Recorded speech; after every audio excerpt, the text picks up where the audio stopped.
الحمد لله نحمده ونستعينه ونستغفره ونؤمن به ونتوكل عليه ونعوذ بالله من شرور أنفسنا ومن سيئات أعمالنا من يهده الله فلا مضل له ومن يضلله فلا هادي له ونشهد أن لا إله إلا الله وحده لا شريك له ونشهد أن سيدنا وسندنا وحبيبنا وحبيب ربنا ومولانا ونبينا محمدا عبده ورسوله وصلى الله تعالى عليه وعلى آله وأصحابه وبارك وسلم تسليما كثيرا كثيرا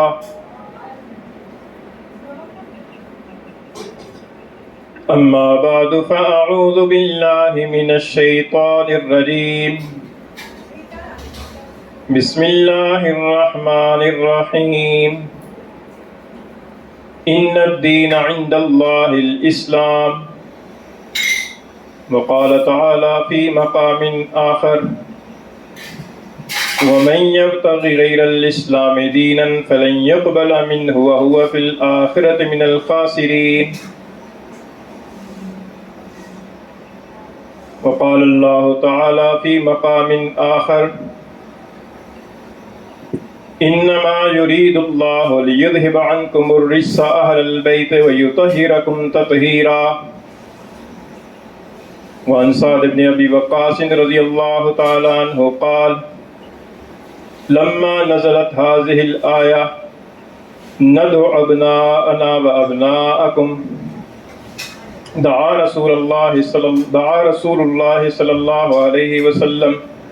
عليا وفاطمة وحسنا وحسينا فقال اللهم هؤلاء أهل بيتي أو كما قال رسول الله صلى الله عليه وسلم صدق الله مولانا العظيم وصدق رسوله النبي الكريم ونحن على ذلك لمن الشاهدين والشاكرين والصلاة والسلام على سيد الأنبياء والمرسلين والحمد لله رب العالمين. گرامی قدر سامعین، اللہ تعالیٰ کا شکر ہے کہ اللہ تعالیٰ نے ہمیں مسلمان بنایا ہے، اسلام کی دولت عطا فرمائی ہے. اس کی پر اللہ تعالیٰ کا ہم جتنا بھی شکر ادا کریں کم ہے، اور ہمیں اس نعمت کی پر وقتاً فوقتاً اللہ تعالیٰ کا شکر ادا کرتے رہنا چاہیے. حضور نبی کریم صلی اللہ علیہ وسلم نے جو دعائیں ہمیں تلقین فرمائی ہیں، ان دعاؤں میں سے ایک دعا ہے کھانا کھانے کے بعد کی دعا. اس کے الفاظ یہ ہیں الحمدللہ الذی اطعمنا وسقانا وجعلنا مسلمین. بعض جگہ من المسلمین ہے، لیکن زیادہ صحیح روایت یہ ہے کہ وجعلنا مسلمین. ساری تعریفیں اس اللہ کے لیے ہیں کہ جس نے ہمیں کھانا کھلایا اور جس نے ہمیں پلایا اور جس نے ہمیں مسلمان بنایا. حضور نبی کریم صلی اللہ علیہ وسلم نے ایک ایسی دعا تلقین فرمائی ہے کہ جس کے اندر اسلام کی نعمت کی پر بھی شکر ادا ہو رہا ہے. اور یہ دعا حضور نبی کریم صلی اللہ علیہ وسلم نے ایسے موقع پر ارشاد فرمائی ہے کہ جو موقع ہمیں روزانہ کئی مرتبہ پیش آتا ہے. روزانہ ہم کھانا کھاتے ہیں اور روزانہ کئی مرتبہ کھانا کھاتے ہیں،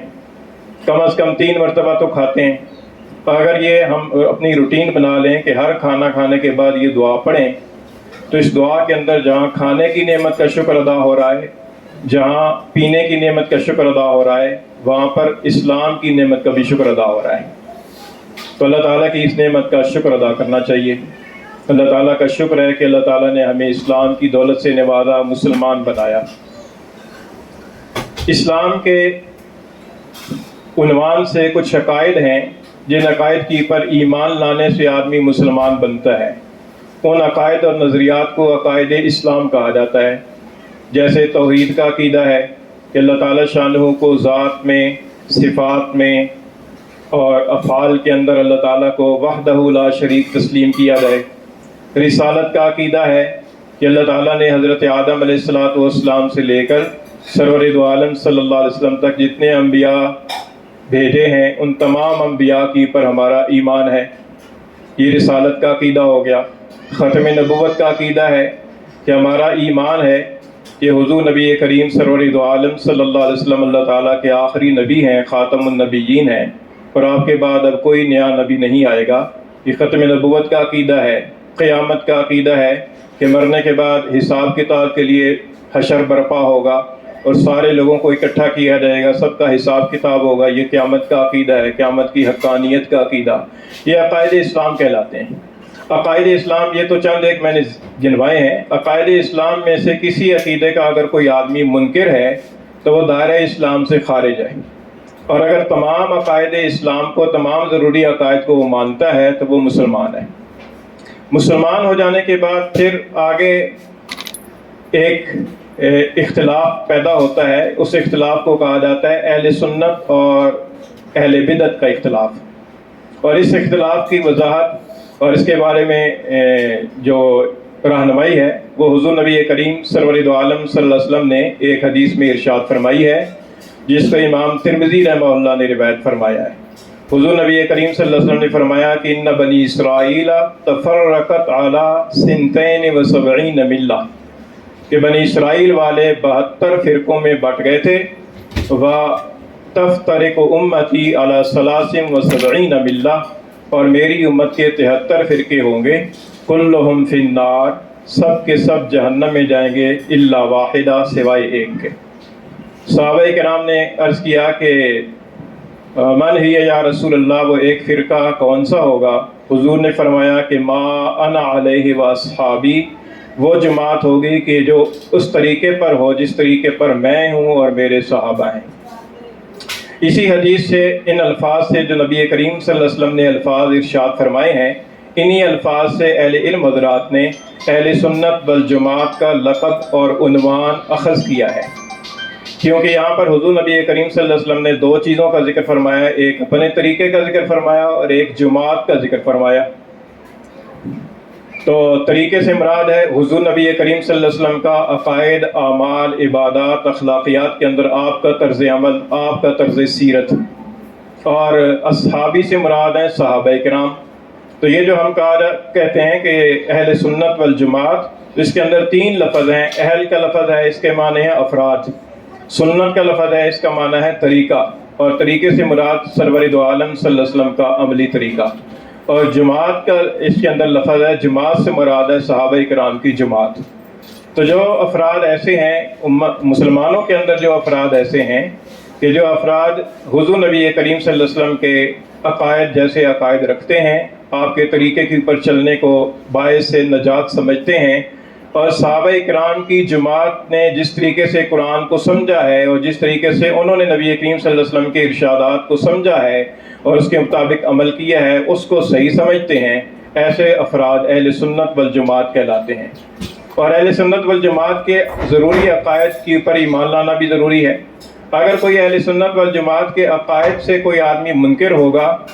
تو وہ اگر عقائد اسلام میں سے کسی عقیدے کا منکر نہیں ہے تو ہوگا تو وہ مسلمان ہی، لیکن وہ اہل سنت والجماعت سے خارج ہوگا، چنانچہ اسے اہل بدعت میں شمار کیا جائے گا یا اہل تشیع میں شمار کیا جائے گا۔ علماء کرام نے فرمایا ہے کہ فضیلت الشیخین اور حب الختنین اور مسح الخفین یہ اہل سنت والجماعت کا شعار ہے۔ فضیلت الشیخین سے مراد ہے کہ وہ حضرت سیدنا ابوبکر صدیق رضی اللہ تعالیٰ عنہ اور حضرت سیدنا فاروق اعظم رضی اللہ تعالیٰ عنہ کو باقی تمام صحابہ سے افضل سمجھتے ہیں۔ اور حب الختنین سے مراد یہ ہے کہ وہ سیدنا عثمان غنی رضی اللہ تعالیٰ عنہ اور سیدنا علی المرتضیٰ رضی اللہ تعالیٰ عنہ جو حضور کے داماد ہیں ان سے محبت رکھتے ہیں۔ اور مسح الخفین کا مطلب یہ ہے کہ وہ چمڑے کے موزوں کے اوپر مسح کرنے کے جائز سمجھتے ہیں، قائل ہیں اس کے، گو کہ نہ کریں عملاً لیکن اس کے قائل ہیں جواز کے۔ تو فرمایا کہ یہ اہل سنت والجماعت کے شعائر میں سے ہے، ان علامات میں سے ہے۔ اب اس سے واضح ہو گیا کہ جو حضرت علی رضی اللہ تعالیٰ عنہ کو سیدنا ابوبکر صدیق اور سیدنا عمر فاروق اعظم کے مقابلے میں افضل سمجھے گا تو وہ اہل سنت والجماعت میں سے نہیں ہے، وہ اہل سنت والجماعت سے خارج ہے، وہ کہ مسلمان ہو لیکن اہل سنت جماعت سے خارج ہے۔ اور اسی اہل سنت والجماعت کا جو مخفف ہے وہ سنی ہے۔ تو ہم یہ کہتے ہیں کہ ہم مسلمان ہیں کیونکہ ہم نے عقائد اسلام کو تسلیم کیا ہے، اور ہم سنی ہیں کیونکہ ہم نے عقائد اہل سنت والجماعت کو بھی تسلیم کیا ہے۔ پھر اہل سنت والجماعت کے اندر جو اختلاف ہوتا ہے وہ اجتہادی نوعیت کا جو اختلاف ہے وہ اختلاف برا نہیں ہے، جیسے فقہ حنفی کا اختلاف ہے فقہ شافعی سے، فقہ مالکی کا اختلاف ہے فقہ حنبلی سے، امام ابو حنیفہ رحمۃ اللہ علیہ، امام مالک رحمۃ اللہ علیہ، امام شافعی رحمۃ اللہ علیہ، امام احمد بن حنبل رحمۃ اللہ علیہ، یہ چاروں اہل سنت والجماعت کے برحق امام ہیں۔ ان کے درمیان میں جو اختلاف ہے وہ فروعی نوعیت کا جزوی اور اجتہادی اختلاف ہے، اور اس اجتہادی اختلاف کی حضور نبی کریم صلی اللہ علیہ وسلم سے تائید ملتی ہے، کیونکہ حضور کے صحابہ کے اندر بھی اجتہادی طور پر اختلاف ہوا اور حضور کے سامنے آیا، حضور نے دونوں صحابہ کی تصویب فرمائی، دونوں کی تصویب فرمائی، کسی کو غلط قرار نہیں دیا۔ اور یہ بھی ارشاد منقول ہے کہ اختلاف امتی رحمت، کہ میری امت کا اختلاف رحمت ہے، اور یہ اس اختلاف کی گنجائش قرآن اور حدیث کے اندر رکھی گئی ہے، باقاعدہ ایک ارادے کے ساتھ رکھی گئی ہے تاکہ امت کے لیے آسانی رہے۔ اس کی وجہ یہ ہے کہ پہلے انبیاء کرام علیہ السلام کا جو زمانہ ہوتا تھا وہ محدود ہوتا تھا، اور ان کی امت بھی محدود ہوتی تھی، اور خاص علاقے کے اندر مبعوث ہوتے تھے، جبکہ سرور دو عالم صلی اللہ علیہ وسلم عالمی نبی ہیں، قیامت تک کے لیے نبی ہیں۔ آپ کی نبوت کا زمانہ آپ کی بعثت کے زمانے سے لے کر قیامت تک کا لیے ہے، کتنی صدیوں کی پر مشتمل ہے، اور آپ کی جو نبوت کا علاقہ ہے وہ کوئی خاص جزیرہ عرب نہیں ہے، مکہ مدینہ نہیں ہے، بلکہ پورا عالم ہے، پوری دنیا ہے، جس میں ترک بھی ہے، جس میں ایران بھی ہے، جس میں شام بھی ہے، جس میں امریکہ بھی ہے، جس میں افریقہ بھی ہے، جس میں ہندوستان بھی ہے، بر صغیر بھی ہے۔ یہ سارا علاقہ حضور نبی کریم صلی اللہ علیہ وسلم کی نبوت کا علاقہ ہے۔ تو ظاہر ہے کہ اتنی صدیوں کے اندر کتنا اقوام کے اندر تغیر آئے گا، کتنی نئی نئی چیزیں پیدا ہوں گی، کتنے نئے نئے مسائل پیدا ہوں گے۔ ان تمام مسائل کا حل اسلام کے اندر رکھا گیا ہے، اس لچک کے ساتھ کہ اسلام کے اندر اجتہادی نوعیت کا اختلاف رکھا گیا ہے۔ لیکن یہ اختلاف ہر ایک کو کرنے کی اجازت یا اختیار نہیں ہے، بلکہ اس کی اجتہادی اختلاف صرف مجتہد کو ہی کر سکتا ہے، اور مجتہدین اربع جانا و خیر القرون کے زمانے کے اندر یہ ائمہ اربع مشہور مجتہد حضرات گزرے ہیں۔ آج کل کے دور کے اندر کسی کو یہ صلاحیت بھی نہیں ہے، اور نہ کسی کو یہ حق پہنچتا ہے، اور نہ اس کی ضرورت ہے کہ وہ آج اجتہاد کی بنیاد پر کوئی اختلاف کرنا شروع کر دے، ایسا نہیں ہے۔ تو یہ جو اجتہادی اختلاف ہے، تو اجتہادی اختلاف دائرہ اہل سنت والجماعت کے اندر شامل ہے۔ اب اہل سنت والجماعت کے اعتبار سے جن عقائد کی پر ایمان لانا ضروری ہے، تسلیم کرنا ضروری ہے، ان ضروری عقائد میں سے ایک عقیدے کے بارے میں صرف عرض کرتا ہوں، اور وہ عقیدہ ہے حب صحابہ اور حب اہل بیت۔ یہ دونوں کے ساتھ محبت کرنا یہ اہل سنت والجماعت کے لیے کہلانے کے لیے اور اہل سنت والجماعت میں شامل ہونے کے لیے ضروری ہے۔ صرف صحابہ سے محبت کریں اور اہل بیت سے بغض رکھیں تب بھی آدمی سنی نہیں ہے، اور صرف اہل بیت سے محبت رکھے اور صحابہ سے بغض رکھے تب بھی وہ سنی نہیں ہے۔ سنی ہونے کے لیے، اہل سنت والجماعت میں ہونے کے لیے اور فرقہ ناجیہ کے اندر شامل ہونے کے لیے یہ ضروری ہے کہ صحابہ کرام کے ساتھ بھی محبت رکھے اور اہل بیت کے ساتھ بھی محبت رکھے۔ اور اس کی تائید جو ہے نا وہ قرآن مجید سے بھی ہوتی ہے اور احادیث سے بھی ہوتی ہے۔ قرآن مجید کے اندر اللہ تعالیٰ نے ایک جگہ ارشاد فرمایا ہے صحابہ کرام کے بارے میں کہ وَكُلًّا وَعَدَ اللَّهُ الْحُسْنَى، کہ اللہ تعالیٰ نے سب صحابہ کے ساتھ اچھائی کا وعدہ کر لیا ہے، سب صحابہ کے ساتھ۔ کوئی معمولی درجے کا بھی، تھوڑی دیر کا بھی صحابی ہوگا، وہ اس کے ساتھ بھی اللہ تعالیٰ نے جنت کا وعدہ کیا ہوا ہے۔ تو اس لیے سارے صحابہ کے بارے میں جنتی ہونے کا عقیدہ رکھنا ضروری ہے کہ سارے صحابہ جنتی ہیں، اور سارے صحابہ جو ہے ایمان کے اندر کامل ہیں۔ صحابہ صحابی کی جمع ہے۔ صحابی اس فرد کو کہتے ہیں، اس قسمت فرد کو کہتے ہیں کہ جس نے ایمان کی حالت کے اندر سرور دو عالم صلی اللہ علیہ وسلم کی زیارت کی ہو یا آپ کی صحبت کے اندر بیٹھا ہو، چاہے تھوڑی دیر کے لیے بیٹھا ہو، اور ایمان کی پر ہی اس کا خاتمہ ہوا ہو، وہ صحابی ہے۔ اور حضور نبی کریم صلی اللہ علیہ وسلم نے فرمایا کہ لا تسبوا اصحابی، میرے صحابہ کو گالیاں نہ دینا، برا بھلا نہ کہنا،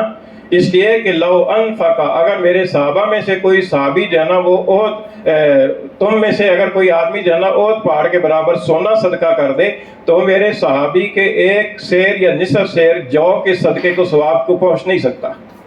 کیونکہ صحابہ کی شان بڑی ہے اور صحابہ کے اندر اخلاص بہت ہے۔ اگر ایک صحابی جو ہے نا وہ نصف سیر جو صدقہ کرتا ہے اور بعد میں کوئی آنے والا اللہ کا ولی احد پہاڑ کے برابر سونا اللہ کی راہ میں صدقہ کر دیتا ہے تو اس کا ثواب اس کے ثواب کے برابر نہیں ہو سکتا۔ علماء کرام نے لکھا ہے کہ اس بات کی پر اتفاق ہے، اجماع ہے کہ اعلیٰ سے اعلیٰ اور بڑے سے بڑا جو ولی ہے اگر وہ صحابی نہیں ہے تو کسی ادنا سے ادنا صحابی کے مرتبے کو نہیں پہنچ سکتا، بڑے سے بڑا ولی ہو۔ شیخ عبد القادر جیلانی رحمۃ اللہ علیہ بہت بڑے بزرگ اور ولی اللہ گزرے ہیں، جنید بغدادی رحمۃ اللہ علیہ بہت بڑے اللہ کے ولی گزرے ہیں،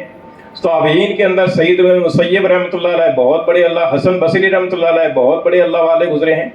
لیکن ان اللہ والوں میں سے اتنے بڑے اور عظیم الشان ولی اللہ ہونے کے باوجود بھی یہ صحابہ کرام کے میں سے کسی معمولی اور ادنا درجے کے صحابی کے رتبے کو نہیں پہنچ سکتے۔ حضرت عمر بن عبد العزیز رحمۃ اللہ علیہ کتنے بڑے ولی اللہ گزرے ہیں، کتنے بڑے بزرگ گزرے ہیں، لیکن کسی صحابی کے معمولی صحابی کے درجے کو بھی وہ نہیں پہنچ سکتے۔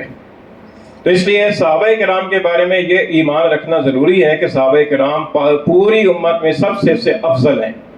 پھر اہل سنت والجماعت کے ہاں یہ ہے کہ صحابہ کرام سارے کے سارے صحابہ مرتبے کے اندر برابر نہیں ہیں، ان کے اندر بھی افضل اور کم تر مرتبے کے ہیں۔ چنانچہ اس کے اندر اہل سنت والجماعت کے ہاں یہ ضروری ہے کہ یہ تسلیم کیا جائے کہ صحابہ کے اندر سب سے افضل سیدنا ابوبکر صدیق رضی اللہ تعالیٰ،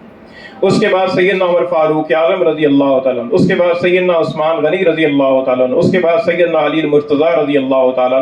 ان چاروں خلفاء کے بارے میں حضور نے فرمایا کہ ان کا جو خلافت کا سلسلہ ہے وہ زمانہ ہے وہ علی منہاج النبوت ہے، خلافت علی منہاج النبوت کا جو زمانہ ہے وہ 30 سال کا زمانہ ہے جو ان حضرات کے خلافت کے زمانے کی پر مشتمل ہے۔ پھر ان چاروں صحابہ کے بعد پھر علماء فرماتے ہیں کہ اہل سنت والجماعت کے ہاں مجموعی طور پر اہل بیت کا مقام سارے صحابہ سے افضل ہے۔ ان چار خلفاء کے بعد، ان 400 خلفاء کا تو سب سے افضل ہے، ان کے بعد پھر مجموعی طور پر اہل بیت کا جو مقام ہے وہ باقی صحابہ سے افضل ہے۔ اب اہل بیت کے مصداق کیا ہیں، اہل بیت کے اندر کون حضرات شامل ہیں؟ قرآن مجید کے اندر بھی اہل بیت کا تذکرہ موجود ہے۔ سورہ احزاب کے اندر 22ویں پارے کے شروع میں اللہ تعالیٰ نے فرمایا کہ انما یرید اللہ لیذھب عنکم الرجس اہل البیت ویطہرکم تطہیرا، کہ اے اہل بیت اللہ تعالیٰ یہ چاہتا ہے کہ تم سے گندگی کو دور کر دے اور تمہیں خوب پاک کر دے۔ گندگی سے مراد ہے عقیدے کی خرابی اور عمل کی آلودگی۔ فرمایا کہ اللہ تعالیٰ تمہیں اس سے پاک کرنے کا ارادہ رکھتا ہے۔ ظاہر ہے کہ اللہ تعالیٰ جس چیز کا ارادہ فرمائے تو وہ کام ہو جاتا ہے۔ تو اہل بیت جو ہے نا وہ اس آیت کریمہ کی روح سے وہ تطہیر شدہ ہیں، پاکیزہ ہیں۔ اب اہل بیت کا مصداق کون ہے؟ علماء کرام نے فرمایا کہ اس آیت کریمہ کی روح سے، کیونکہ اس آیت کریمہ میں پیچھے حضور نبی کریم صلی اللہ علیہ وسلم کی ازواج مطہرات کو خطاب کیا گیا، یا نساء النبی، یہاں سے پچھلی آیت شروع کی گئی ہے۔ تو فرمایا علماء کرام نے کہ اہل بیت کا سب سے پہلا مصداق جو ہے نا ازواج مطہرات ہیں۔ ازواج مطہرات ساری کی ساری اہل بیت میں شامل ہیں۔ حضرت خدیجہ رضی اللہ تعالیٰ عنہ بھی، حضرت عائشہ رضی اللہ تعالیٰ عنہ بھی، حضرت حفصہ رضی اللہ تعالیٰ عنہ، حضرت ام سلمہ، حضرت ام حبیبہ، حضرت میمونہ، حضرت صفیہ وغیرہ وغیرہ، جتنی بھی ازواج مطہرات ہیں وہ ساری کی ساری اہل بیت میں شامل ہیں۔ اور اس کے علاوہ قرآن مجید کی آیت کریمہ کی روح سے تو ازواج مطہرات کا اہل بیت میں شامل ہونا معلوم ہوا، اس کے علاوہ حدیث شریف کی روح سے کچھ اور افراد کا بھی اہل بیت میں شامل ہونا معلوم ہوتا ہے۔ حضرت سعد بن ابی وقاص رضی اللہ عنہ کی روایت میں نے آپ کے سامنے پڑھی ہے، جو مسلم شریف کی روایت ہے۔ فرماتے ہیں کہ جب یہ آیت کریمہ نازل ہوئی، آل عمران کی آیت کریمہ، جس کے اندر اللہ تعالیٰ نے فرمایا کہ فَقُلْ تَعَالَوْا نَدْعُوا أَبْنَاءَنَا وَأَبْنَاءَكُمْ وَأَنفُسَكُمْ وَنِسَاءَنَا، یہ والی آیت۔ تو حضرت سعد بن ابی وقاص فرماتے ہیں کہ جب یہ آیت کریمہ نازل ہوئی تو حضور نبی کریم صلی اللہ علیہ وسلم نے حضرت علی کو بلایا، حضرت فاطمہ کو بلایا رضی اللہ تعالیٰ عنہما، اور حضرت سیدنا حسن اور حضرت سیدنا حسین رضی اللہ تعالیٰ عنہما کو بلایا، اور آپ نے ارشاد فرمایا کہ اللہم ہؤلاء اہل بیتی، اے اللہ یہ میرے اہل بیت ہیں۔ تو حضرت علی بھی اہل بیت میں شامل ہیں، حضرت سیدنا فاطمہ رضی اللہ تعالیٰ عنہ بھی اہل بیت میں شامل ہیں، حضرت سیدنا حسن رضی اللہ تعالیٰ عنہ بھی اہل بیت میں شامل ہیں، حضرت سیدنا حسین رضی اللہ تعالیٰ عنہ بھی اہل بیت میں شامل ہیں۔ تو قرآن حدیث دونوں کا مفہوم یہ ہے کہ ازواج مطہرات کو بھی اہل بیت میں شامل سمجھا جائے اور ان حضرات کو بھی اہل بیت میں شامل سمجھا جائے۔ اب جو لوگ کہتے ہیں کہ صرف یہی اہل بیت ہیں، سیدہ فاطمہ اور سیدنا علی اور سیدنا حسن اور سیدنا حسین، اور ازواج مطہرات اہل بیت میں شامل ہی نہیں ہیں، وہ اہل سنت والجماعت سے باہر ہے، اہل سنت والجماعت میں شامل نہیں ہے، کیونکہ اہل سنت والجماعت کے ہاں ازواج مطہرات بھی اہل بیت میں شامل ہیں اور یہ حضرات بھی اہل بیت میں شامل ہیں۔ قرآن مجید کے ماننے کا تقاضا یہ ہے کہ ازواج مطہرات کو اہل بیت میں شامل سمجھا جائے، اور حدیث شریف کا تقاضا یہ ہے کہ ان حضرات کو بھی اہل بیت میں سمجھا جائے، تو لہذا دونوں کو اہل بیت کے اندر شامل سمجھنا یہ اہل سنت والجماعت کے ہاں ضروری ہے۔ تو بعض لوگ اس کے اندر بھی غلط فہمی کے اندر مبتلا ہیں اور وہ یہ سمجھتے ہیں کہ صرف یہی حضرات اہل بیت ہیں، حالانکہ اہل بیت کے اندر سب سے پہلے ازواج مطہرات شامل ہیں۔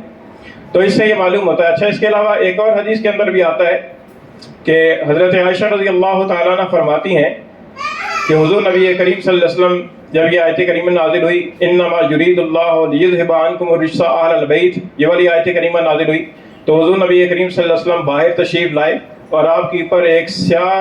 بالوں کی اونی چادر تھی، بالوں سے بنی ہوئی تھی، اور آپ صلی اللہ علیہ وسلم نے حضرت حسین کو بلایا، حضرت حسن کو بلایا، حضرت فاطمہ کو بلایا، حضرت علی کو بلایا اور سب کو چادر اڑائی اور فرمایا کہ اللہم ہؤلاء اہل بیتی، کہ اللہ یہ میرے اہل بیت ہیں۔ تو حضور نبی کریم صلی اللہ علیہ وسلم نے خود ان حضرات کو اہل بیت میں شامل کیا ہے۔ تو اب اہل سنت والجماعت کے ہاں یہ ضروری ہے کہ صحابہ سے بھی محبت رکھی جائے اور اہل بیت کرام سے بھی محبت رکھی جائے، نہ تو اہل بیت کی گستاخی کرنا درست ہے اور نہ صحابہ کرام میں سے کسی صحابی کی گستاخی کرنا درست ہے۔ صحابہ کے بارے میں حضور نبی کریم صلی اللہ علیہ وسلم کا ارشاد ہے، حضرت عبداللہ بن مغفل رضی اللہ تعالیٰ فرماتے ہیں کہ حضور نے ارشاد فرمایا، اللہ اللہ فی اصحابی، میرے صحابہ کے بارے میں اللہ تعالیٰ سے ڈرنا، اللہ تعالیٰ سے ڈرنا، 2 دفعہ فرمایا، اللہ اللہ فی اصحابی۔ اور یہ عربی گرامر کا ایک قاعدہ ہے کہ اس قاعدے کی روح سے اگر اللہ سے پہلے جو فعل ہے اس فعل کو حذف کر دیا جائے تو اس کے اندر زیادہ خطرے والی بات ہوتی ہے۔ جیسے ہمارے یہاں اردو کے اندر بھی آتا ہے نا، تو جیسے کوئی سانپ آ جائے تو یہ نہیں کہا جاتا کہ سانپ آ گیا سانپ آ گیا، بلکہ یہی کہا جاتا ہے سانپ ہے سانپ ہے سانپ ہے۔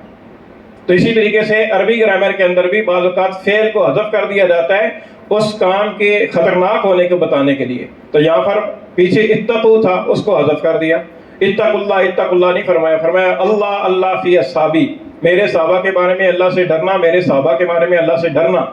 لا تتخذوهم من بعدی غرضا، میرے بعد انہیں تنقید اور ملامت کا نشانہ نہ بنانا۔